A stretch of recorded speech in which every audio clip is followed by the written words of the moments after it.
విపక్ష YCP shocking decision తీసుకుంది. కొద్ది రోజులుగా నియోజకవర్గాలకు కొత్త సమన్వయకర్తలను నియమిస్తున్న వైసీపీ అధిష్టానం గన్నవరం నియోజకవర్గంపై స్పెషల్ ఫోకస్ చేసింది.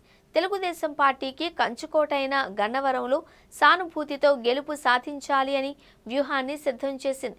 గత ఎన్నికల్లో పోటీ చేసిన మాజీ ఎమ్మెల్యే వల్లభనేని వంశీమోహన్ స్థానంలో ఆయన భార్య పంకజశ్రీని నూతన ఇన్ఛార్జిగా నియమించాలి అని వైసీపీ ఆలోచనగా ఊహాగానాలు వినిపిస్తున్నాయి. పంకజశ్రీని రాజకీయాల్లోకి తేవడంతో వైసీపీ వ్యూహాత్మక అడుగులు వేస్తున్నట్లు పరిశీలకులు చెబుతున్నారు. రాజకీయాలలో సరైన వ్యూహ రచనతోనే 50% విజయం సాధిస్తారు అని చెబుతారు. మంచి వ్యూహకర్త సునాయాసంగా ప్రజాభిమానాన్ని దక్కించుకుంటారు అన్న విషయం ఎన్నో మార్లు రుజువైంది. అయితే 2019 ఎన్నికల్లో సరైన వ్యూహాలను అమలు చేసిన వైసీపీ ఘన విజయం సాధించింది. అదే రిజల్ట్ 2024లో రిపీట్ అవుతుంది అని ఆశించి బోల్తా పడింది.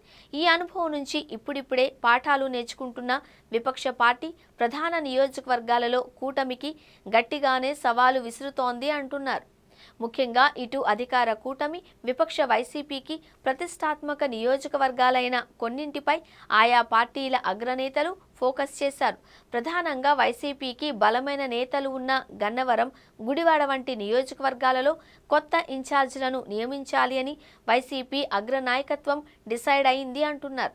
గన్నవరంలో వైసీపీకి మాజీ ఎమ్మెల్యే వల్లభనేని వంశీ ఇన్ఛార్జిగా కొనసాగుతున్నారు. టీడీపీ తరపున 2 సార్లు ఎమ్మెల్యేగా గెలిచిన వంశీ మూడోసార్లు ఓటమి చవిచూశారు. ఆయనతో పాటు పార్టీ ఓడిపోయింది. అయితే వైసీపీ ఓటమికి వల్లభనేని వంశీ, కొడాలి నాని వంటి వారు చేసిన వ్యాఖ్యలు కూడా కీలకంగా పనిచేశాయి అంటున్నారు. దీంతో ఆయా నియోజకవర్గాలలో ప్రత్యామ్నాయ నేతలను రంగంలోకి దింపాలి అని కూటమిలోని ప్రధాన పార్టీ టీడీపీ నిర్ణయానికి వచ్చినట్లు చెబుతున్నారు. 2019లో టీడీపీ ఎమ్మెల్యేగా గెలిచిన వంశీ ఆ తరువాత ఏడాదిలోపే వైసీపీతో చేతులు కలిపారు. 2024లో మళ్లీ పోటీ చేసి ఓడిపోయారు. అయితే పరాజయాన్ని జీర్ణించుకోలేని వంశీ రాజకీయాల నుంచి తప్పుకోవాలి అని నిర్ణయానికి వచ్చినట్లు గతంలో ప్రచారం జరిగింది.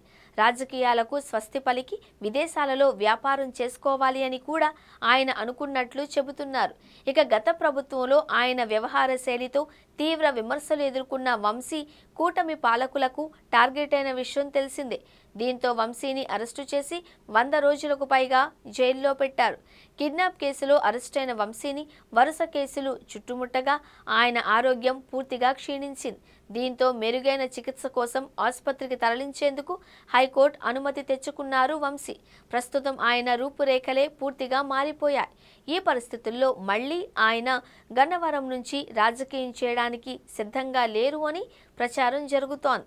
అయితే కూటమి పెద్దలకు బుద్ధి చెప్పాలి అంటే వంశీ రాజకీయాలలో ఉండాలని కోరుకుంటున్న వైసీపీ వంశీకి బదులుగా ఆయన భార్య పంకజశ్రీని గన్నవరం ఇన్ఛార్జిగా నియమించాలి అని ఆలోచిస్తున్నట్లు చెబుతున్నారు. భర్త సుదీర్ఘకాలం రాజకీయాలలో ఉన్న పంకజశ్రీ మాత్రం రాజకీయాలకు దూరంగా ఉంటూ వస్తున్నారు. భర్తకు సహకారంగా ఎన్నికల సమయంలో పంకజశ్రీ ప్రచారం చేసేవారు. అయితే వంశీ పరిస్థితిని చూసిన వైసీపీ కూటమికి బుద్ధి చెప్పాలి అంటే వంశీకి బదులుగా పంకజశ్రీని తెరపైకి తేవాలి అని నిర్ణయించుకున్నట్లు చెబుతున్నారు.